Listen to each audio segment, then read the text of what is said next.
श्रीमद्भागवत महापुराण एकादश स्कंद 11वां अध्याय 11 बध मुक्त और भक्तजनों के लक्षण। भगवान श्री कृष्ण ने कहा, प्यारे उद्धव, आत्मा बध है या मुक्त है, इस प्रकार की व्याख्या या व्यवहार मेरे अधीन रहने वाले सत्वादी गुणों की उपाधि से ही होता है, वस्तुतः तत्वदृष्टि से नहीं। सभी गुण माया मूलक है, इंद्रजाल है, जादू के खेल के समान है।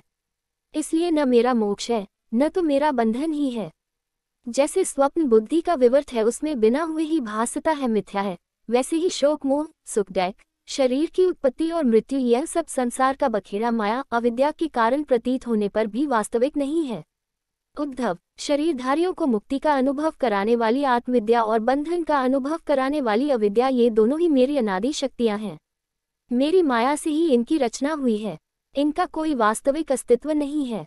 भाई, तुम तो स्वयं बड़े बुद्धिमान हो, विचार करो, जीव तो एक ही है। यह व्यवहार के लिए ही मेरे अंश के रूप में कल्पित हुआ है, वस्तुतः मेरा स्वरूप ही है। आत्मज्ञान से संपन्न होने पर उसे मुक्त कहते हैं और आत्मा का ज्ञान न होने से बध और यह ज्ञान अनादि होने से बंधन भी अनादि कहलाता है।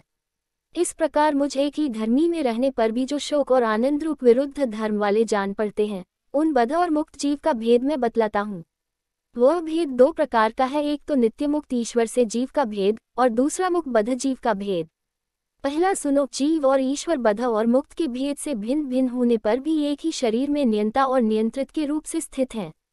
ऐसा समझो कि शरीर एक वृक्ष है, इसमें हृदय का घोंसला बनाकर जीव और ईश्वर नाम के दो पक्षी रहते हैं। वे दोनों चेतन होने के कारण समान हैं और कभी न बिछुड़ने के कारण सखा हैं। इनके निवास करने का कारण केवल लीला ही है। इतनी समानता होने पर भी जीव तो शरीर रूप वृक्ष के फल सुख दैख आदि भोगता है, परंतु ईश्वर उन्हें न भोगकर कर्मफल सुख दैख आदि से असंग और उनका साक्षी मात्र रहता है। अभोक्ता होने पर भी ईश्वर की यह विलक्षणता है कि वह ज्ञान, ऐश्वर्य, आनंद और सामर्थ्य आदि में भोक्ता जीव से बढ़कर है। साथ ही एक यह भी विलक्षणता है कि अभोक्ता ईश्वर तो अपने वास्तविक स्वरूप और इसके अतिरिक्त जगत को भी जानता है, परंतु भोक्ता जीव न अपने वास्तविक रूप को जानता है और न अपने से अतिरिक्त को। इन दोनों में जीव तो अविद्या से युक्त होने के कारण नित्य बद्ध है और ईश्वर विद्या स्वरूप होने के कारण नित्य मुक्त है। प्यारे उद्धव, ज्ञान संपन्न पुरुष भी मुक्त ही है। जैसे स्वप्न टूट जाने पर जगा हुआ पुरुष स्वप्न के स्मर्यमान शरीर से कोई संबंध नहीं रखता, वैसे ही ज्ञानी पुरुष सूक्ष्म और स्थूल शरीर में रहने पर भी उनसे किसी प्रकार का संबंध नहीं रखता, परंतु अज्ञानी पुरुष वास्तव में शरीर से कोई संबंध न रखने पर भी अज्ञान के कारण शरीर में ही स्थित रहता है। जैसे स्वप्न देखने वाला पुरुष स्वप्न देखते समय स्वाप्निक शरीर से बंध जाता है। व्यवहार आदि में इंद्रियां शब्द स्पर्श आदि विषयों को ग्रहण करती हैं, क्योंकि यह तो नियम ही है कि गुण ही गुण को ग्रहण करते हैं, आत्मा नहीं।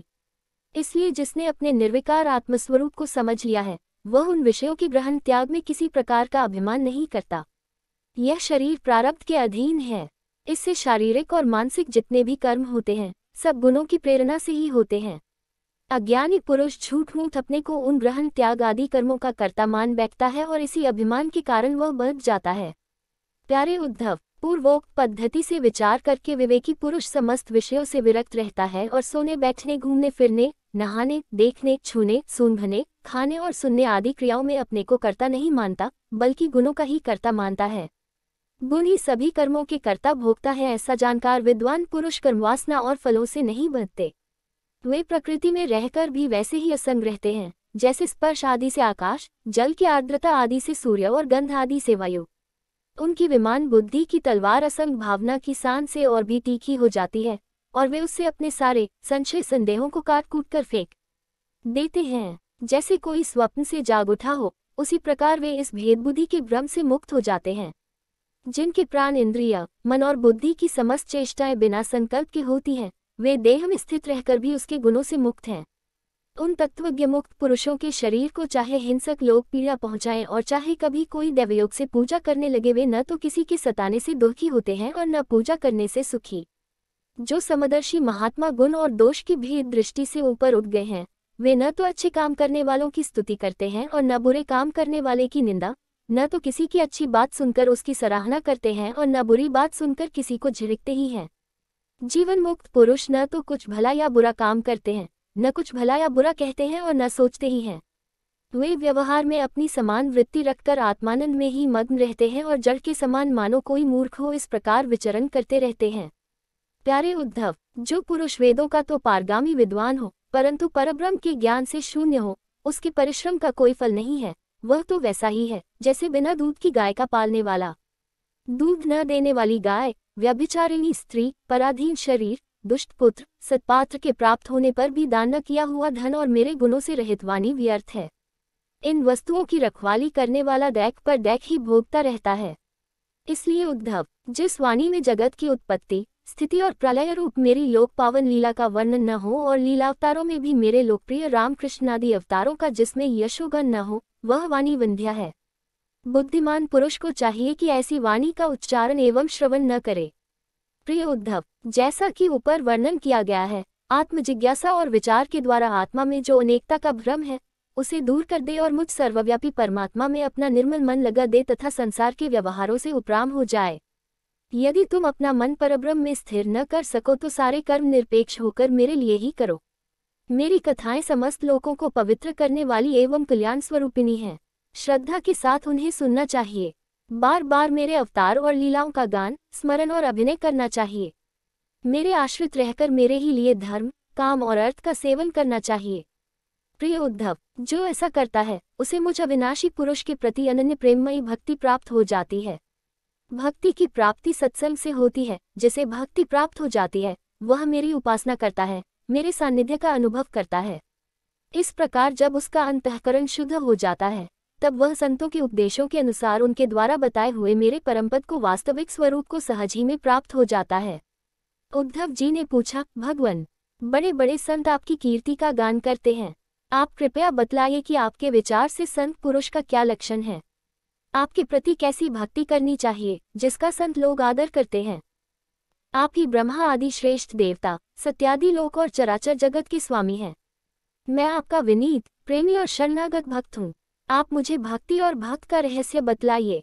मैं जानता हूँ कि आप प्रकृति से परे पुरुषोत्तम एवं चिदाकाश स्वरूप ब्रह्म हैं। आपसे भिन्न कुछ भी नहीं है, फिर भी आपने लीला के लिए स्वेच्छा से ही यह अलग शरीर धारण करके अवतार लिया है। इसलिए वास्तव में आप ही भक्ति और भक्त का रहस्य बतला सकते हैं। भगवान श्री कृष्ण ने कहा, प्यारे उद्धव, मेरा भक्त कृपा की मूर्ति होता है। वह किसी भी प्राणी से वैरभाव नहीं रखता और घोर से घोर दैक भी प्रसन्नता पूर्वक सहता है। उसके जीवन का सार है सत्य और उसके मन में किसी प्रकार की पाप वासना कभी नहीं आती। वह समदर्शी और सबका भला करने वाला होता है। उसकी बुद्धि कामनाओं से कलुषित नहीं होती। यह संयमी, मधुर स्वभाव और पवित्र होता है। संग्रह परिग्रह से सर्वथा दूर रहता है। किसी भी वस्तु के लिए वह कोई चेष्टा नहीं करता। परिमित भोजन करता है और शांत रहता है। उसकी बुद्धि स्थिर होती है। उसे केवल मेरा ही भरोसा होता है और वह आत्मतत्व के चिंतन में सदा संलग्न रहता है। वह प्रमाद रहित, गंभीर स्वभाव और धैर्यवान होता है। भूख प्यास, शोक मोह और जन्म मृत्यु ये छहों उसके वश में रहते हैं। वह स्वयं तो कभी किसी से किसी प्रकार का सम्मान नहीं चाहता, परंतु दूसरों का सम्मान करता रहता है। मेरे संबंध की बातें दूसरों को समझाने में बड़ा निपुण होता है और सभी के साथ मित्रता का व्यवहार करता है। उसके हृदय में करुणा भरी होती है। मेरे तत्व का उसे यथार्थ ज्ञान होता है। प्रिय उद्धव, मैंने वेदों और शास्त्रों के रूप में मनुष्यों के धर्म का उपदेश किया है। उनके पालन से अंतःकरण शुद्धि आदि गुण और उल्लंघन से नरकादि दैक प्राप्त होते हैं, परंतु मेरा जो भक्त उन्हें भी अपने ध्यान आदि में विक्षेप समझकर त्याग देता है और केवल मेरे ही भजन में लगा रहता है, वह परम संत है। मैं कौन हूँ, कितना बड़ा हूँ, कैसा हूँ, इन बातों को जाने चाहे न जाने, किंतु अनन्य भाव से मेरा भजन करते हैं, वे मेरे विचार से मेरे परम भक्त हैं। प्यारे उद्धव, मेरी मूर्ति और मेरे भक्तजनों का दर्शन, स्पर्श, पूजा, सेवा, शुश्रूषा, स्तुति और प्रणाम करे तथा मेरे गुण और कर्मों का कीर्तन करे। उद्धव, मेरी कथा सुनने में श्रद्धा रखे और निरंतर मेरा ध्यान करता रहे। जो कुछ मिले वह मुझे समर्पित कर दे और दास्य भाव से मुझे आत्मनिवेदन करे। मेरे दिव्य जन्म और कर्मों की चर्चा करे। जन्माष्टमी, रामनवमी आदि पर्वों पर आनंद मनावे और संगीत, नृत्य, बाजे और समाजों द्वारा मेरे मंदिरों में उत्सव करे करावे। वार्षिक त्योहारों के दिन मेरे स्थानों की यात्रा करे, जुलूस निकाले तथा विविध उपहारों से मेरी पूजा करे। वैदिक अथवा तांत्रिक पद्धति से दीक्षा ग्रहण करे। मेरे व्रतों का पालन करे। मंदिरों में मेरी मूर्तियों की स्थापना में श्रद्धा रखे। यदि यह काम अकेला न कर सके तो औरों के साथ मिलकर उद्योग करे। मेरे लिए पुष्पोर्तिका, बगीचे, क्रीड़ा के स्थान, नगर और मंदिर बनवावे। सेवक की भांति श्रद्धा भक्ति के साथ निष्कपट भाव से मेरे मंदिरों की सेवा शुश्रूषा करे, झाड़े बुहारे, लीपे पोते, छिड़काव करे और तरह तरह के चौक पूरे। अभिमान न करे, दम्भ न करे, साथ ही अपने शुभ कर्मों का ढिंढोरा भी न पीटे। प्रिय उद्धव, मेरे चढ़ावे की, अपने काम में लगाने की बात तो दूर रही, मुझे समर्पित दीपक के प्रकाश में भी अपना काम न ले। किसी दूसरे देवता की चढ़ाई हुई वस्तु मुझे न चढ़ावे। संसार में जो वस्तु अपने को सबसे प्रिय, सबसे अभीष्ट जान पड़े, वह मुझे समर्पित कर दे। ऐसा करने से वह वस्तु अनंत फल देने वाली हो जाती है। भद्र, सूर्य, अग्नि, ब्राह्मण, गौ, वैष्णव, आकाश, वायु, जल, पृथ्वी, आत्मा और समस्त प्राणी, ये सब मेरी पूजा के स्थान हैं। प्यारे उद्धव, ऋग्वेद, यजुर्वेद और सामवेद के मंत्रों द्वारा सूर्य में मेरी पूजा करनी चाहिए। हवन के द्वारा अग्नि में, आतिथ्य द्वारा श्रेष्ठ ब्राह्मण में और हरी भरी घास आदि के द्वारा गौ में मेरी पूजा करे। भाई बंधु के समान सत्कार के द्वारा वैष्णव में, निरंतर ध्यान में लगे रहने से हृदय आकाश में, मुख्य प्राण समझने से वायु में और जल पुष्पादि सामग्रियों द्वारा जल में मेरी आराधना की जाती है। गुप्त मंत्रों द्वारा न्यास करके मिट्टी की वेदी में, उपयुक्त भोगों द्वारा आत्मा में और समदृष्टि द्वारा संपूर्ण प्राणियों में मेरी आराधना करनी चाहिए, क्योंकि मैं सभी में क्षेत्रज्ञ आत्मा के रूप में स्थित हूँ। इन सभी स्थानों में शंख चक्र गदा पद्म धारण किए 4 भुजाओं वाले शांतमूर्ति श्री भगवान विराजमान हैं। ऐसा ध्यान करते हुए एकाग्रता के साथ मेरी पूजा करनी चाहिए। इस प्रकार जो मनुष्य एकाग्रचित से यज्ञ यागादि इष्ट और कुआं बावली बनवाना आदि पूर्त कर्मों के द्वारा मेरी पूजा करता है, उसे मेरी श्रेष्ठ भक्ति प्राप्त होती है तथा संत पुरुषों की सेवा करने से मेरे स्वरूप का ज्ञान भी हो जाता है। प्यारे उद्धव, मेरा ऐसा निश्चय है कि सत्संग और भक्ति योग, इन 2 साधनों का एक साथ ही अनुष्ठान करते रहना चाहिए। प्रायः इन दोनों के अतिरिक्त संसार सागर से पार होने का और कोई उपाय नहीं है, क्योंकि संत पुरुष मुझे अपना आश्रय मानते हैं और मैं सदा सर्वदा उनके पास बना रहता हूँ। प्यारे उद्धव, अब मैं तुम्हें एक अत्यंत गोपनीय परम रहस्य की बात बतलाऊंगा, क्योंकि तुम मेरे प्रिय सेवक, हितैषी, सुहृद और प्रेमी सखा हो, साथ ही सुनने के भी इच्छुक हो। एकादश स्कंद, 12वां अध्याय 12, सत्संग की महिमा और कर्म तथा कर्मत्याग की विधि। भगवान श्री कृष्ण कहते हैं, प्रिय उद्धव, जगत में जितनी आसक्तियां हैं, उन्हें सत्संग नष्ट कर देता है। यही कारण है कि सत्संग जिस प्रकार मुझे वश में कर लेता है, वैसा साधन न योग है, न सांख्य, न धर्मपालन और न स्वाध्याय, तपस्या, त्याग, इष्टापूर्त और दक्षिणा से भी मैं वैसा प्रसन्न नहीं होता। कहाँ तक कहूँ, व्रत, यज्ञ, वेद, तीर्थ और यम नियम भी सत्संग के समान मुझे वश में करने में समर्थ नहीं है। निष्पाप उद्धव जी, यह एक युग की नहीं, सभी युगों की एक सी बात है। सत्संग के द्वारा ही दैत्य, राक्षस, पशु पक्षी, गंधर्व, अप्सरा, नाग, सिद्ध, चारण, गुह्यक और विद्याधरों को मेरी प्राप्ति हुई है। मनुष्यों में वैश्य, शूद्र, स्त्री और अंत्यज आदि रजोगुनी तमोगुनी प्रकृति के बहुत से जीवों ने मेरा परमपद प्राप्त किया है। वृत्रासुर, प्रहलाद, वृषभवा, बलि, बानासुर, मैदानव, विभीषण, सुग्रीव, हनुमान, जाम्बवान, गजेंद्र, जटायु, तुलाधार, वैश्य, धर्मव्याध, कुब्जा, व्रज की गोपियां, यज्ञपत्नियां और दूसरे लोग भी सत्संग के प्रभाव से ही मुझे प्राप्त कर सके हैं। उन लोगों ने न तो वेदों का स्वाध्याय किया था और न विधिपूर्वक महापुरुषों की उपासना की थी। इसी प्रकार उन्होंने कृच्छ्र, चांद्रायन आदि व्रत और कोई तपस्या भी नहीं की थी। बस केवल सत्संग के प्रभाव से ही वे मुझे प्राप्त हो गए। गोपियां, गायें, यमलार्जुन आदि वृक्ष, व्रज के हरिण आदि पशु, कालिया आदि नाग, ये तो साधन साध्य एक संबंध में सर्वथा ही मूलबुद्धि थे।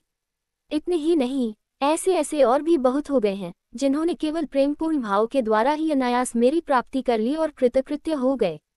उद्धव, बड़े बड़े प्रयत्नशील साधक योग, सांख्य, दान, व्रत, तपस्या, यज्ञ, श्रुतियों की व्याख्या, स्वाध्याय और संन्यास आदि साधनों के द्वारा मुझे नहीं प्राप्त कर सकते, परंतु सत्संग के द्वारा तो मैं अत्यंत सुलभ हो जाता हूँ।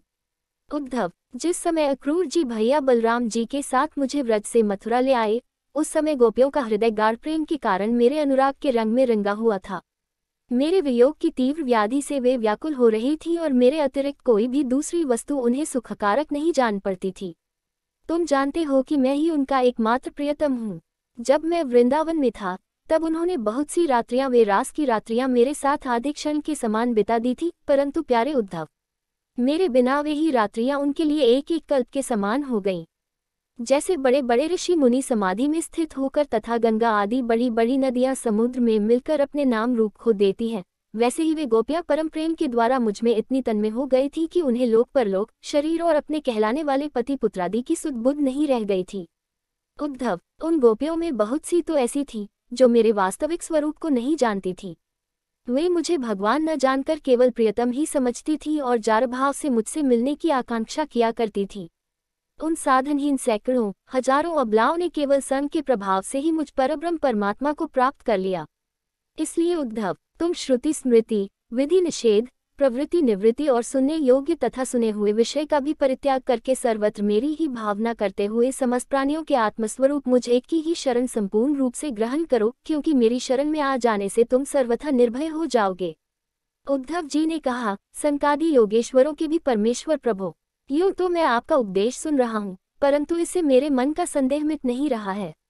मुझे स्वधर्म का पालन करना चाहिए या सब कुछ छोड़कर आपकी शरण ग्रहण करनी चाहिए, मेरा मन इसी दुविधा में लटक रहा है।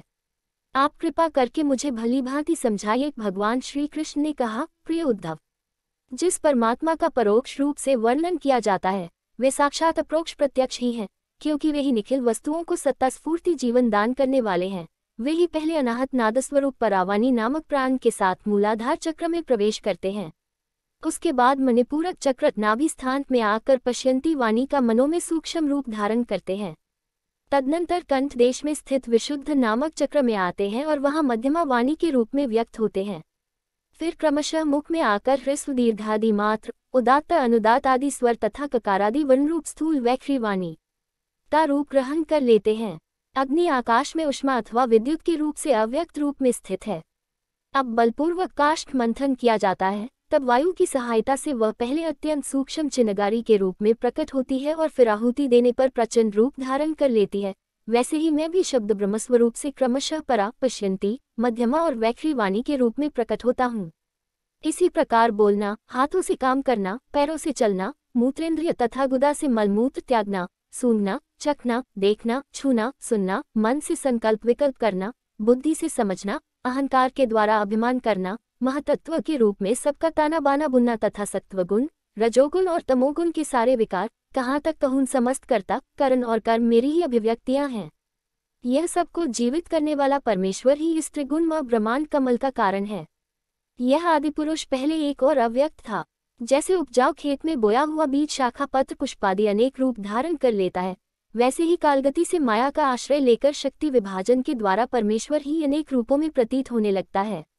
जैसे तागों के ताने बाने में वस्त्र ओतप्रोत रहता है, वैसे ही यह सारा विश्व परमात्मा में ही ओतप्रोत है। जैसे सूत के बिना वस्त्र का अस्तित्व नहीं है, किंतु सूत वस्त्र के बिना भी रह सकता है, वैसे ही इस जगत के न रहने पर भी परमात्मा रहता है, किंतु यह जगत परमात्मा स्वरूप ही है, परमात्मा के बिना इसका कोई अस्तित्व नहीं है। यह संसार वृक्ष अनादि और प्रवाह रूप से नित्य है। इसका स्वरूप ही है कर्म की परंपरा तथा इस वृक्ष के फल फूल है मोक्ष और भोग। इस संसार वृक्ष के 2 बीज हैं, पाप और पुण्य। असंख्य वासनाएं जड़ें हैं और 3 गुण तने हैं। 5 भूत इसकी मोटी मोटी प्रधान शाखाएं हैं और शब्दादि 5 विषय रस हैं। 11 इंद्रियां शाखा हैं तथा जीव और ईश्वर 2 पक्षी इसमें घोंसला बनाकर निवास करते हैं। इस वृक्ष में वात, पित्त और कफ रूप 3 तरह की छाल है। इसमें 2 तरह के फल लगते हैं, सुख और दैख। यह विशाल वृक्ष सूर्यमंडल तक फैला हुआ है। इस सूर्यमंडल का भेदन कर जाने वाले मुक्त पुरुष फिर संसार चक्र में नहीं पड़ते। जो गृहस्थ शब्द रूप रस आदि विषयों में फंसे हुए हैं, वे कामना से भरे हुए होने के कारण गीत के समान हैं। वे इस वृक्ष का दुख रूप फल भोगते हैं, क्योंकि वे अनेक प्रकार के कर्मों के बंधन में फंसे रहते हैं। जो अरण्यवासी परमहंस विषयों से विरक्त हैं, वे इस वृक्ष में राजहंस के समान हैं और वे इसका सुख रूप भोगते हैं। प्रिय उद्धव, वास्तव में मैं एक ही हूँ। यह मेरा जो अनेकों प्रकार का रूप है, वह तो केवल माया में है। जो इस बात को गुरुओं के द्वारा समझ लेता है, वही वास्तव में समस्त वेदों का रहस्य जानता है। अतः उद्धव, तुम इस प्रकार गुरुदेव की उपासना रूप अनन्य भक्ति के द्वारा अपने ज्ञान की कुल्हाड़ी को तीखी कर लो और उसके द्वारा धैर्य एवं सावधानी से जीव भाव को काट डालो। फिर परमात्मा स्वरूप होकर उस वृत्तिरूप अस्त्रों को भी छोड़ दो और अपने अखंड स्वरूप में ही स्थित हो रहो। एकादश स्कंद 13वां अध्याय 13 सूक्त से संकादि को दिए हुए उपदेश का वर्णन। भगवान श्री कृष्ण कहते हैं, प्रिय उद्धव, सत्व, रज और तम ये तीनों बुद्धि प्रकृति के गुण हैं, आत्मा के नहीं। सत्व के द्वारा रज और तम इन 2 गुणों पर विजय प्राप्त कर लेनी चाहिए। तदनंतर सत्वगुण की शांतवृत्ति के द्वारा उसकी दया आदि वृत्तियों को भी शांत कर देना चाहिए। जब सत्वगुण की वृद्धि होती है, तभी जीव को मेरे भक्ति रूप स्वधर्म की प्राप्ति होती है। निरंतर सात्विक वस्तुओं का सेवन करने से सत्वगुण की वृद्धि होती है और तब मेरे भक्तिरूप स्वधर्म में प्रवृत्ति होने लगती है। जिस धर्म के पालन से सत्वगुण की वृद्धि हो वही सबसे श्रेष्ठ है। वह धर्म रजोगुण और तमोगुण को नष्ट कर देता है। जब वे दोनों नष्ट हो जाते हैं तब उन्हीं के कारण होने वाला अधर्म भी शीघ्र ही मिट जाता है। शास्त्र, जल, प्रजाजन, देश, समय, कर्म, जन्म, ध्यान, मंत्र और संस्कार, ये 10 वस्तुएं यदि सात्विक हो तो सत्वगुण की, राजसिक हो तो रजोगुण की और तामसिक हो तो तमोगुणी वृद्धि करती है। इसमें से शास्त्रज्ञ महात्मा जिनकी प्रशंसा करते हैं वे सात्विक हैं, जिनकी निंदा करते हैं वे तामसिक हैं और जिनकी उपेक्षा करते हैं वे वस्तुएं राजसिक हैं। जब तक अपने आत्मा का साक्षात्कार तथा स्थूल सूक्ष्म शरीर और उनके कारण तीनों गुणों की निवृत्ति न हो तब तक मनुष्य को चाहिए कि सत्वगुण की वृद्धि के लिए सात्विक शास्त्र आदि का ही सेवन करे, क्योंकि उससे धर्म की वृद्धि होती है और धर्म की वृद्धि से अंतःकरण शुद्ध होकर आत्मतत्व का ज्ञान होता है। बांसों की रगड़ से आग पैदा होती है और वह उनके सारे वन को जलाकर शांत हो जाती है। वैसे ही यह शरीर गुणों के वैषम्य से उत्पन्न हुआ है। विचार द्वारा मंथन करने पर इससे ज्ञानाग्नि प्रज्वलित होती है और वह समस्त शरीरों एवं गुणों को भस्म करके स्वयं भी शांत हो जाती है। उद्धव जी ने पूछा, भगवन, प्रायः सभी मनुष्य इस बात को जानते हैं कि विषय वित्तियों के घर हैं, फिर भी कुत्ते, गधे और बकरे के समान दैक सहन करके भी उन्हीं को भोगते रहते हैं। इसका क्या कारण है? भगवान श्री कृष्ण ने कहा, प्रिय उद्धव, जीव जब अज्ञानवश अपने स्वरूप को भूलकर हृदय से सूक्ष्म स्थूलादि शरीर में अहम बुद्धि कर बैठता है जो कि सर्वथा भ्रम ही है, तब उसका सत्व प्रधान मन घोर रजोगुण की ओर झुक जाता है, उससे व्याप्त हो जाता है। बस जहाँ मन में रजोगुण की प्रधानता हुई कि उसमें संकल्प विकल्पों का तांता बंध जाता है। अब वह विषयों का चिंतन करने लगता है और अपनी दुर्बुद्धि के कारण काम के फंदे में फंस जाता है, जिससे फिर छुटकारा होना बहुत ही कठिन है। अब वह अज्ञानी कामवश अनेकों प्रकार के कर्म करने लगता है और इंद्रियों के वश होकर यह जानकार भी कि इन कर्मों का अंतिम फल दैक ही है, उन्हीं को करता है। उस समय वह रजोगुण की तीव्र वेग से अत्यंत मोहित रहता है। यद्यपि विवेकी पुरुष का चित्त भी कभी कभी रजोगुण और तमोगुण के वेग से विक्षिप्त होता है, तथापि उसकी विषयों में दोष दृष्टि बनी रहती है, इसलिए वह बड़ी सावधानी से अपने चित्त को एकाग्र करने की चेष्टा करता रहता है, जिससे उसकी विषयों में आसक्ति नहीं होती। साधक को चाहिए कि आसन पर प्राणवायु पर विजय प्राप्त कर अपनी शक्ति और समय के अनुसार बड़ी सावधानी से धीरे धीरे मुझ में अपना मन लगावे और इस प्रकार अभ्यास करते समय अपनी असफलता देखकर तनिक भी उबे नहीं, बल्कि और भी उत्साह से उसी में जुड़ जाए।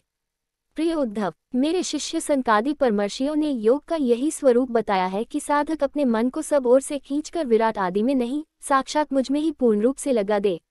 उद्धव जी ने कहा, श्री कृष्ण, आपने जिस समय जिस रूप से सनकादि परमर्षियों को योग का आदेश दिया था उस रूप को मैं जानना चाहता हूँ। भगवान श्री कृष्ण ने कहा, प्रिय उद्धव, सनकादि परमर्षि ब्रह्मा जी के मानस पुत्र हैं।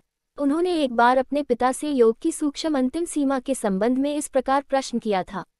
सनकादि परमर्षियों ने पूछा, पिताजी, चित्त गुणों अर्थात विषयों में घुसा ही रहता है और गुण भी चित्त की एक एक वृत्ति में प्रविष्ट रहते ही हैं, अर्थात चित्त और गुण आपस में मिले जुले ही रहते हैं। ऐसी स्थिति में जो पुरुष इस संसार सागर से पार होकर मुक्तिपद प्राप्त करना चाहता है वह इन दोनों को एक दूसरे से अलग कैसे कर सकता है? भगवान श्री कृष्ण कहते हैं, प्रिय उद्धव, यद्यपि ब्रह्मा जी सब देवताओं के शिरोमणि, स्वयंभू और प्राणियों के जन्मदाता हैं, फिर भी सनकादि परमर्षियों के इस प्रकार पूछने पर ध्यान करके भी वे इस प्रश्न का मूल कारण न समझ सके, क्योंकि उनकी बुद्धि कर्मप्रवण थी। उद्धव, उस समय ब्रह्मा जी ने इस प्रश्न का उत्तर देने के लिए भक्तिभाव से मेरा चिंतन किया। तब मैं हंस का रूप धारण करके उनके सामने प्रकट हुआ। मुझे देखकर सनकादि ब्रह्मा जी को आगे करके मेरे पास आए और उन्होंने मेरे चरणों की वंदना करके मुझसे पूछा कि आप कौन हैं? प्रिय उद्धव, सनकादि परमार्थ तत्व के जिज्ञासु थे, इसलिए उनके पूछने पर उस समय मैंने जो कुछ कहा वह तुम मुझसे सुनो। ब्राह्मणों, यदि परमार्थ रूप वस्तु नानात्व से सर्वथा रहित है तब आत्मा संबंध में आप लोगों का ऐसा प्रश्न कैसे युक्तिसंगत हो सकता है? अथवा मैं यदि उत्तर देने के लिए बोलूं भी तो किस जाति, गुण, क्रिया और संबंध आदि का आश्रय लेकर उत्तर दूं? देवता, मनुष्य, पशु, पक्षी आदि सभी शरीर पंचभूतात्मिक होने के कारण अभिन्न ही है और परमार्थ रूप से भी अभिन्न है। ऐसी स्थिति में आप कौन हैं? आप लोगों का यह प्रश्न ही केवल वाणी का व्यवहार है, विचारपूर्वक नहीं है, अतः निरर्थक है। मन से, वाणी से, दृष्टि से तथा अन्य इंद्रियों से भी जो कुछ ग्रहण किया जाता है वह सब मैं ही हूँ, मुझसे भिन्न और कुछ नहीं है। यह सिद्धांत आप लोग तत्व विचार के द्वारा समझ लीजिए। पुत्रों, यह चित्त चिंतन करते करते विषयाकार हो जाता है और विषय चित्त में प्रविष्ट हो जाते हैं। यह बात सत्य है, तथापि विषय और चित्त ही दोनों ही मेरे स्वरूपभूत जीव के देह हैं, उपाधि हैं। अर्थात आत्मा का चित्त और विषय के साथ कोई संबंध ही नहीं है। इसलिए बार बार विषयों का सेवन करते रहने से जो चित्त विषयों में आसक्त हो गया है और विषय भी चित्त में प्रविष्ट हो गए हैं, इन दोनों को अपने वास्तविक से अभिन्न मुझ परमात्मा का साक्षात्कार करके त्याग देना चाहिए। जागृत, स्वप्न और सुषुप्ति ये तीनों अवस्थाएं सत्वादि गुणों के अनुसार होती हैं और बुद्धि की वृत्तियां हैं, सच्चिदानंद का स्वभाव नहीं। इन वृत्तियों का साक्षी होने के कारण जीव उनसे विलक्षण है। यह सिद्धांत श्रुति, युक्ति और अनुभूति से युक्त है, क्योंकि बुद्धि वृत्तियों के द्वारा होने वाला यह बंधन ही आत्मा में त्रिगुणमयी वृत्तियों का दान करता है। इसलिए तीनों अवस्थाओं से विलक्षण और उनमें अनुगत मुझ तुरीय तत्व में स्थित होकर इस बुद्धि के बंधन का परित्याग कर दे, तब विषय और चित्त दोनों का युगपत त्याग हो जाता है। यह बंधन अहंकार की ही रचना है और यही आत्मा के परिपूर्णतम सत्य, अखंड ज्ञान और परमानंद स्वरूप को छिपा देता है। इस बात को जानकार विरक्त हो जाए और अपने तीन अवस्थाओं में अनुगत तुरीय स्वरूप में होकर संसार की चिंता को छोड़ दे। जब तक पुरुष की भिन्न भिन्न पदार्थों में सत्यत्व बुद्धि, अहम बुद्धि और मम बुद्धि युक्तियों के द्वारा निवृत्त नहीं हो जाती, तब तक यह अज्ञानी यद्यपि जागता है तथापि सोता हुआ सा रहता है। जैसे स्वप्नावस्था में जान पड़ता है कि मैं जाग रहा हूँ। आत्मा से अन्य देह आदि प्रतीयमान नाम रूपात्मक प्रपंच का कुछ भी अस्तित्व नहीं है। इसलिए उनके कारण होने वाले वर्णाश्रमादि भेद, स्वर्गादि फल और उनके कारण भूत कर्म ये सब के सब इस आत्मा के लिए वैसे ही मिथ्या है, जैसे स्वप्नदर्शी पुरुष के द्वारा देखे हुए सब के सब पदार्थ जो जागृत अवस्था में समस्त इंद्रियों के द्वारा बाहर दिखने वाले संपूर्ण क्षणभंगुर पदार्थों को अनुभव करता है और स्वप्नावस्था में हृदय में ही जागृत में देखे हुए पदार्थों के समान ही वासना में विषयों का अनुभव करता है और सुषुप्ति अवस्था में उन सब विषयों को समेटकर उनके लय को भी अनुभव करता है, वह एक ही है।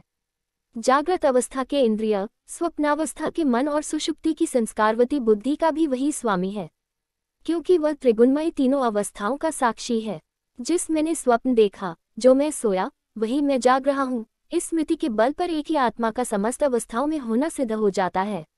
ऐसा विचार कर मन की ये तीनों अवस्थाएं गुणों के द्वारा मेरी माया से मेरे अंश स्वरूप जीव में कल्पित की गई हैं और आत्मा में ये नितांत असत्य हैं। ऐसा निश्चय करके तुम लोग अनुमान, सत्पुरुषों द्वारा किए गए उपनिषदों के श्रवण और तीक्ष्ण ज्ञानखग के द्वारा सकल संशयों के आधार अहंकार का छेदन करके हृदय में स्थित मुझ परमात्मा का भजन करो। यह जगत मन का विलास है, दिखने पर भी नष्टप्राय है, अलाद चक्र लुकारियों की बनेठी के समान अत्यंत चंचल है और ब्रह्ममात्र है, ऐसा समझे। ज्ञाता और ज्ञेय के भेद से रहित एक ज्ञान स्वरूप आत्मा ही अनेक सा प्रतीत हो रहा है। यह स्थूल शरीर, इंद्रिय और अंतःकरण रूप तीन प्रकार का विकल्प गुणों के परिणाम की रचना है और स्वप्न के समान माया का खेल है, अज्ञान से कल्पित है। इसलिए उस देहादि रूप दृश्य से दृष्टि हटाकर तृष्णा रहित इंद्रियों के व्यापार से हीन और निरीह होकर आत्मानंद के अनुभव में मग्न हो जाए। यद्यपि कभी कभी आहार आदि के समय यह देहादिक प्रपंच देखने में आता है, तथापि यह पहले ही आत्मवस्तु से अतिरिक्त और मिथ्या समझकर छोड़ा जा चुका है। इसलिए वह पुनः भ्रांतिमूलक मोह उत्पन्न करने में समर्थ नहीं हो सकता। देहपात पर्यंत केवल संस्कार मात्र उसकी प्रतीति होती है। जैसे मदिरा पीकर उन्मत्त पुरुष यह नहीं देखता कि मेरे द्वारा पहना हुआ वस्त्र शरीर पर है या गिर गया, वैसे ही सिद्ध पुरुष जिस शरीर से उसने अपने स्वरूप का साक्षात्कार किया है, वह प्रारब्धवश खड़ा है, बैठा है या दैववश कहीं गया या आया है, नश्वर शरीर संबंधी इन बातों पर दृष्टि नहीं डालता। प्राण और इंद्रियों के साथ यह शरीर भी प्रारब्ध के अधीन है।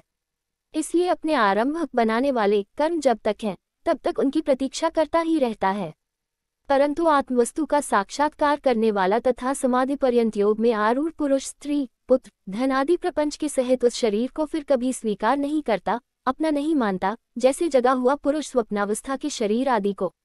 सनकादि ऋषियों, मैंने तुमसे जो कुछ कहा है, वह सांख्य और योग दोनों का गोपनीय रहस्य है। मैं स्वयं भगवान हूँ, तुम लोगों को तत्वज्ञान का उपदेश करने के लिए ही यहाँ आया हूँ, ऐसा समझो। विप्रवरो, मैं योग, सांख्य, सत्य, रीत, मधुर भाषण, तेज, श्री, कीर्ति और दम, इंद्रिय निग्रह, इन सब का परम गति, परम अधिष्ठान हूँ। मैं समस्त गुणों से रहित हूँ और किसी की अपेक्षा नहीं रखता। फिर भी साम्य, असंगता आदि सभी गुण मेरा ही सेवन करते हैं, मुझ में ही प्रतिष्ठित है, क्योंकि मैं सबका हितैषी, सुहृद, प्रियतम और आत्मा हूँ। सच पूछो तो उन्हें गुण कहना भी ठीक नहीं है, क्योंकि वे सत्वादि गुणों के परिणाम नहीं है और नित्य हैं। प्रिय उद्धव, इस प्रकार मैंने सनकादि मुनियों के संशय मिटा दिए। उन्होंने परम भक्ति से मेरी पूजा की और स्तुतियों द्वारा मेरी महिमा का गान किया। जब उन परमर्षियों ने भली भांति मेरी पूजा और स्तुति कर ली, तब मैं ब्रह्मा जी के सामने ही अदृश्य होकर अपने धाम में लौट आया। एकादश स्कंद 14वां अध्याय 14 भक्ति योग की महिमा तथा ध्यान विधि का वर्णन। उद्धव जी ने पूछा, श्री कृष्ण, ब्रह्मवादी महात्मा आत्मकल्याण के अनेकों साधन बतलाते हैं। उनमें अपनी अपनी दृष्टि के अनुसार सभी श्रेष्ठ है अथवा किसी एक की प्रधानता है। मेरे स्वामी, आपने तो अभी अभी भक्तियोग को ही निरपेक्ष एवं स्वतंत्र साधन बतलाया है, क्योंकि इसी से सब ओर से आसक्ति छोड़कर मन आप में ही तन्मय हो जाता है। भगवान श्री कृष्ण ने कहा, प्रिय उद्धव, यह वेदवाणी समय के फेर से प्रलय के अवसर पर लुप्त हो गई थी। फिर जब सृष्टि का समय आया, तब मैंने अपने संकल्प से ही इसे ब्रह्मा को उपदेश किया। इसमें मेरे भागवत धर्म का ही वर्णन है। ब्रह्मा ने अपने ज्येष्ठ पुत्र स्वयंभू मनु को उपदेश किया और उनसे भृगु, अंगिरा, मरीचि, पुलह, अत्रि, पुलस्त्य और क्रतु इन 7 प्रजापति महर्षियों ने ग्रहण किया। तदनंतर इन ब्रह्मर्षियों की संतान देवता, दानव, गुह्यक, मनुष्य, सिद्ध, गंधर्व, विद्याधर, चारण, किन्देव, किन्नर, नाग, राक्षस और किमपुरुष आदि ने इसे अपने पूर्वजन्य ब्रह्मर्षियों से प्राप्त किया। सभी जातियों और व्यक्तियों के स्वभाव, उनकी वासनाएं सत्व, रज और तमोगुण के कारण भिन्न भिन्न हैं, इसलिए उसमें और उनकी बुद्धि वृत्तियों में भी अनेकों भेद हैं।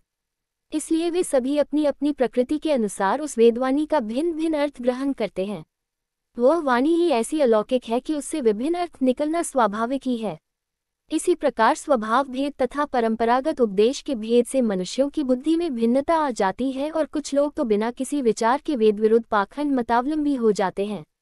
प्रिय उद्धव, सभी की बुद्धि मेरी माया से मोहित हो रही है। इसी से वे अपने अपने कर्म संस्कार और अपनी अपनी रुचि के अनुसार आत्मकल्याण के साधन भी एक नहीं अनेकों बतलाते हैं। पूर्व मीमांसक धर्म को, साहित्याचार्य यश को, कामशास्त्री काम को, योगवेता सत्य और शमदमादि को, दंडनीतिकार ऐश्वर्य को, त्यागी त्याग को और लोकायतिक भोग को ही मनुष्य जीवन का स्वार्थ परम लाभ बतलाते हैं। कर्मयोगी लोग यज्ञ, तप, दान, व्रत तथा यम नियम आदि को पुरुषार्थ बतलाते हैं। परंतु ये सभी कर्म हैं, इनके फलस्वरूप जो लोक मिलते हैं वे उत्पत्ति और नाश वाले हैं। कर्मों का फल समाप्त हो जाने पर उनसे दैख ही मिलता है और सच पूछो तो उनकी अंतिम गति घोर अज्ञान ही है। उनसे जो सुख मिलता है वह तुच्छ है, नगण्य है और वे लोक भोग के समय भी असूया आदि दोषों के कारण शोक से परिपूर्ण हैं। इसलिए इन विभिन्न साधनों के फेर में न पड़ना चाहिए। प्रिय उद्धव, जो सब ओर से निरपेक्ष बेपरवाह हो गया है, किसी भी कर्म या फल आदि की आवश्यकता नहीं रखता और अपने अंतःकरण को सब प्रकार से मुझे ही समर्पित कर चुका है, परमानंद स्वरूप मैं उसकी आत्मा के रूप में स्फुरित होने लगता हूँ। इससे वह जिस सुख का अनुभव करता है वह विषय लोलुप प्राणियों को किसी प्रकार मिल नहीं सकता। जो सब प्रकार के संग्रह परिग्रह से रहित अकिंचन है, जो अपनी इंद्रियों पर विजय प्राप्त करके शांत और समदर्शी हो गया है, जो मेरी प्राप्ति से ही मेरे सानिध्य का अनुभव करके ही सदा सर्वदा पूर्ण संतोष का अनुभव करता है, उसके लिए आकाश का एक एक कोना आनंद से भरा हुआ है। जिसने अपने को मुझे सौंप दिया है वह मुझे छोड़कर न तो ब्रह्मा का पद चाहता है और न देवराज इंद्र का। उसके मन में न तो सार्वभौम सम्राट बनने की इच्छा होती है और न वह स्वर्ग से भी श्रेष्ठ रसातल का ही स्वामी होना चाहता है। वह योग की बड़ी बड़ी सिद्धियों और मोक्ष तक की अभिलाषा नहीं करता।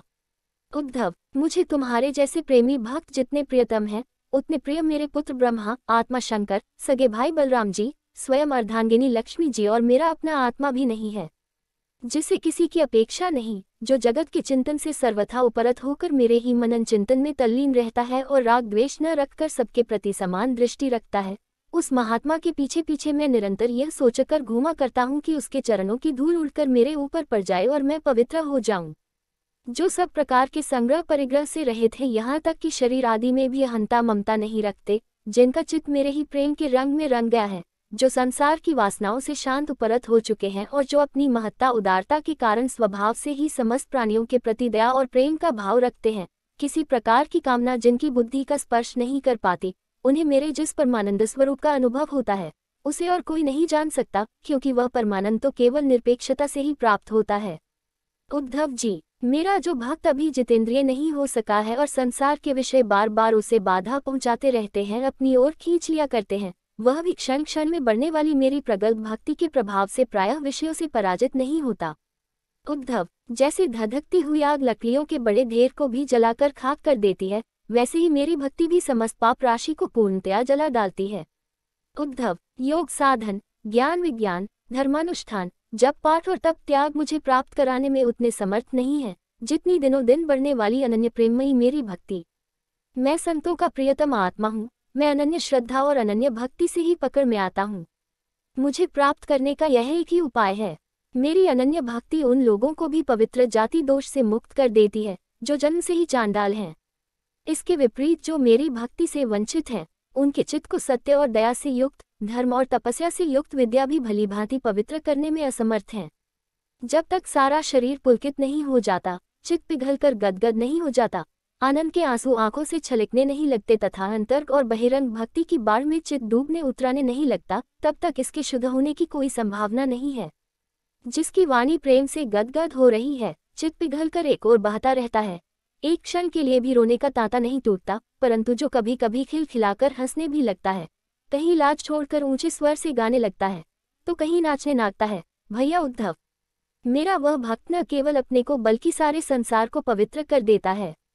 जैसे आग में तपाने पर सोना मैल छोड़ देता है, निखर जाता है और अपने असली शुद्ध रूप में स्थित हो जाता है, वैसे ही मेरे भक्तियोग के द्वारा आत्मा कर्म वासनाओं से मुक्त होकर मुझको ही प्राप्त हो जाता है, क्योंकि मैं ही उसका वास्तविक स्वरूप हूँ।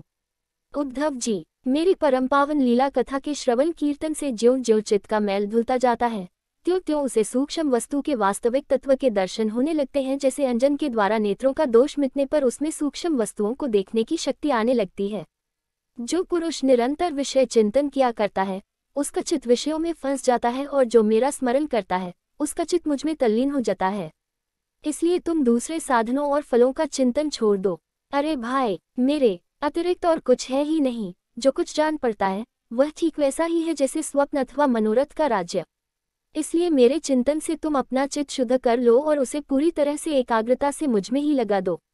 संयमी पुरुष स्त्रियों और उनके प्रेमियों का संग दूर से ही छोड़कर पवित्र एकांत स्थान में बैठकर बड़ी सावधानी से मेरा ही चिंतन करे। प्यारे उद्धव, स्त्रियों के संग से और स्त्री संगियों के लंपटों के संग से पुरुष को जैसे क्लेश और बंधन में पड़ना पड़ता है, वैसा क्लेश और फंसावट और किसी के भी संग से नहीं होती। उद्धव जी ने पूछा, कमल नयन श्याम सुंदर, आप कृपा करके यह बतलाइए कि मुमुक्षु पुरुष आपका किस रूप से, किस प्रकार और किस भाव से ध्यान करे। भगवान श्री कृष्ण ने कहा, प्रिय उद्धव, जो न तो बहुत ऊंचा हो और न बहुत नीचा ही ऐसे आसन पर शरीर को सीधा रखकर आराम से बैठ जाए, हाथों को अपनी गोद में रख ले और दृष्टि अपनी नासिका के अग्रभाग पर जमावे। इसके बाद पूरक, कुंभक और रेचक तथा रेचक, कुंभक और पूरक इन प्राणायामों के द्वारा नाड़ियों का शोधन करे। प्राणायाम का अभ्यास धीरे धीरे बढ़ाना चाहिए और उसके साथ साथ इंद्रियों को जीतने का भी अभ्यास करना चाहिए। हृदय में कमलनालगत पतले सूत के समान ओंकार का चिंतन करे, प्राण के द्वारा उसे ऊपर ले जाए और उसमें घंटानाद के समान स्वर स्थिर करे, उस स्वर का तांता टूटने न पावे। इस प्रकार प्रतिदिन 3 समय 10-10 बार ओंकार सहित प्राणायाम का अभ्यास करे। ऐसा करने से 1 महीने के अंदर ही प्राणवायु वश में हो जाता है। इसके बाद ऐसा चिंतन करे कि हृदय एक कमल है, वह शरीर के भीतर इस प्रकार स्थित है मानो उसकी डंडी तो ऊपर की ओर है और मुंह नीचे की ओर। अब ध्यान करना चाहिए कि उसका मुख ऊपर की ओर होकर खिल गया है, उसके 8 पंखुड़ियां हैं और उनके बीचों बीच पीली पीली अत्यंत सुकुमार करने का कद्दीक है। कर्णिका पर क्रमशः सूर्य, चंद्रमा और अग्नि का न्यास करना चाहिए। तदनंतर अग्नि के अंदर मेरे इस रूप का स्मरण करना चाहिए। मेरा यह स्वरूप ध्यान के लिए बड़ा ही मंगलमय है। मेरे अवयवों की गठन बड़ी ही सुडौल है, रोम रोम से शांति टपकती है। मुखकमल अत्यंत प्रफुल्लित और सुंदर है। घुटनों तक लंबी मनोहर 4 भुजाएं हैं। बड़ी ही सुंदर और मनोहर गर्दन है। मरकत मणि के समान सुस्निग्ध कपोल हैं। मुख पर मंद मंद मुस्कान की अनोखी ही छटा है। दोनों ओर के कान बराबर हैं और उसमें मकराकृत कुंडल झिलमिल झिलमिल कर रहे हैं। वर्षाकालीन मेघ के समान श्यामल शरीर पर पीताम्बर फहरा रहा है। श्रीवत्स एवं लक्ष्मी जी का चिन्ह वक्षस्थल पर दाएं बाएं विराजमान है। हाथों में क्रमशः शंख, चक्र, गदा एवं पद्म धारण किए हुए हैं। गले में वनमाला लटक रही है। चरणों में नूपुर शोभा दे रही है। गले में कौस्तुभ मणि जगमगा रही है। अपने अपने स्थान पर चमचमाते हुए किरीट, कंगन, करधनी और बाजूबंद शोभायमान हो रहे हैं। मेरा एक एक अंग अत्यंत सुंदर एवं हृदयहारी है। सुंदर मुख और प्यार भरी चितवन कृपा प्रसाद की वर्षा कर रही है। उद्धव, मेरे इस सुकुमार रूप का ध्यान करना चाहिए और अपने मन को एक एक अंग में लगाना चाहिए। बुद्धिमान पुरुष को चाहिए कि मन के द्वारा इंद्रियों को उनके विषयों से खींच ले और मन को बुद्धिरूप सारथी की सहायता से मुझमें ही लगा दे, चाहे मेरे किसी भी अंग में क्यों न लगे। जब सारे शरीर का ध्यान होने लगे, तब अपने चित्त को खींचकर एक स्थान में स्थिर करे और अन्य अंगों का चिंतन न करके केवल मन मंद मुस्कान की छटा से युक्त मेरे मुख का ही ध्यान करे। जब चित्त मुखारविंद में ठहर जाए, तब उसे वहां से हटाकर आकाश में स्थिर करे। तदनंतर आकाश का चिंतन भी त्याग कर मेरे स्वरूप में आरूढ़ हो जाए और मेरे सिवा किसी भी वस्तु का चिंतन न करे। जब इस प्रकार चित्त समाहित हो जाता है, तब जैसे एक ज्योति दूसरी ज्योति से मिलकर एक हो जाती है, वैसे ही अपने में मुझे और मुझ सर्वात्मा में अपने को अनुभव करने लगता है। जो योगी इस प्रकार तीव्र ध्यान योग के द्वारा मुझमें ही अपने चित्त का संयम करता है, उसके चित्त से वस्तु की अनेकता, तत्संबंधी ज्ञान और उनकी प्राप्ति के लिए होने वाले कर्मों का भ्रम शीघ्र ही निवृत्त हो जाता है। एकादश स्कंद 15वां अध्याय 15। भिन्न भिन्न सिद्धियों के नाम और लक्षण। भगवान श्री कृष्ण कहते हैं, प्रिय उद्धव, जब साधक इंद्रिय, प्राण और मन को अपने वश में करके अपना चित्त मुझ में लगाने लगता है, मेरी धारणा करने लगता है, तब उसके सामने बहुत सी सिद्धियां उपस्थित होती हैं। उद्धव जी ने कहा, अच्युत, कौन सी धारणा करने से किस प्रकार कौन सी सिद्धि प्राप्त होती है और उनकी संख्या कितनी है? आप ही योगियों को सिद्धियां देते हैं, अतः आप इनका वर्णन कीजिए। भगवान श्री कृष्ण ने कहा, प्रिय उद्धव, धारणा योग के पारगामी योगियों ने 18 प्रकार की सिद्धियां बतलाई हैं। उसमें 8 सिद्धियां तो प्रधान रूप से मुझमें ही रहती हैं और दूसरों में न्यून तथा 10 सत्वगुण के विकास से भी मिल जाती हैं। उनमें 3 सिद्धियां तो शरीर की है, अनिमा, महिमा और लघिमा। इंद्रियों की एक सिद्धि है प्राप्ति, लौकिक और पारलौकिक पदार्थों का इच्छानुसार अनुभव करने वाली सिद्धि प्राकाम्य है। माया और उसके कार्यों को इच्छानुसार संचालित करना ईशिता नाम की सिद्धि है। विषयों में रहकर भी उनमें आसक्त न होना वशिता है और जिस जिस सुख की कामना करे उसकी सीमा तक पहुंच जाना कामावसायिता नाम की 8वीं सिद्धि है। ये 8 सिद्धियां मुझमें स्वभाव से ही रहती हैं और जिन्हें मैं देता हूँ उन्हीं को अंशतः प्राप्त होती हैं। इनके अतिरिक्त और भी कई सिद्धियां हैं। शरीर में भूख प्यास आदि वेगों का न होना, बहुत दूर की वस्तु देख लेना और बहुत दूर की बात सुन लेना, मन के साथ ही शरीर का उस स्थान पर पहुंच जाना, जो इच्छा हो वही रूप बना लेना, दूसरे शरीर में प्रवेश करना, जब इच्छा हो तभी शरीर छोड़ना, अप्सराओं के साथ होने वाली देवक्रीड़ा का दर्शन, संकल्प की सिद्धि, सब जगह सबके द्वारा बिना अनुनच के आज्ञा पालन, ये 10 सिद्धियां सत्वगुण के विशेष विकार से होती हैं।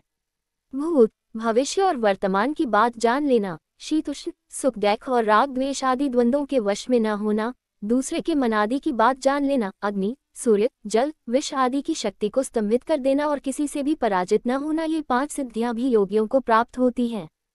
प्रिय उद्धव, योग धारणा करने से जो सिद्धियां प्राप्त होती हैं उनका मैंने नाम निर्देश के साथ वर्णन कर दिया। अब किस धारणा से कौन सी सिद्धि कैसे प्राप्त होती है यह बतलाता हूँ, सुनो। प्रिय उद्धव, पंचभूतों की सूक्ष्मतम मात्राएं मेरा ही शरीर है। जो साधक केवल मेरे उसी शरीर की उपासना करता है और अपने मन को तदाकार बनाकर उसी में लगा देता है, अर्थात मेरे तन्मात्रात्मक शरीर के अतिरिक्त और किसी भी वस्तु का चिंतन नहीं करता, उसे अनिमा नाम की सिद्धि अर्थात पत्थर की चट्टान आदि में प्रवेश करने की शक्ति अनुता प्राप्त हो जाती है। महतत्व के रूप में भी मैं ही प्रकाशित हो रहा हूँ और उस रूप में समस्त व्यवहारिक ज्ञानों का केंद्र हूँ। जो मेरे उस रूप में अपने मन को महतत्वाकार करके तन्मय कर देता है, उसे महिमा नाम की सिद्धि प्राप्त होती है। और इसी प्रकार आकाशादि पंचभूतों में जो मेरे ही शरीर हैं, अलग अलग मन लगाने से उनकी महत्ता प्राप्त हो जाती है। यह भी महिमा सिद्धि के ही अंतर्गत है। जो योगी वायु आदि 4 भूतों के परमाणुओं को मेरा ही रूप समझकर चित्त को तदाकार कर देता है, उसे लघिमा सिद्धि प्राप्त हो जाती है। उसे परमाणु रूप काल के समान सूक्ष्म वस्तु बनने का सामर्थ्य प्राप्त हो जाता है। जो सात्विक अहंकार को मेरा स्वरूप समझकर मेरे उसी रूप से चित्त की धारणा करता है, वह समस्त इंद्रियों का अधिष्ठाता हो जाता है। मेरा चिंतन करने वाला भक्त इस प्रकार प्राप्ति नाम की सिद्धि प्राप्त कर लेता है।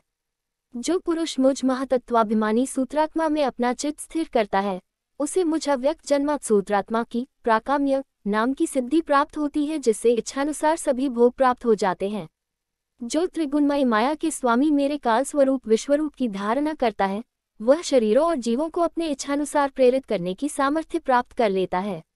इस सिद्धि का नाम ईशित्व है। जो योगी मेरे नारायण स्वरूप में, जिसे तुरीय और भगवान भी कहते हैं, मन को लगा देता है, मेरे स्वाभाविक गुण उसमें प्रकट होने लगते हैं और उसे वशिता नाम की सिद्धि प्राप्त हो जाती है। निर्गुण ब्रह्म भी मैं ही हूँ।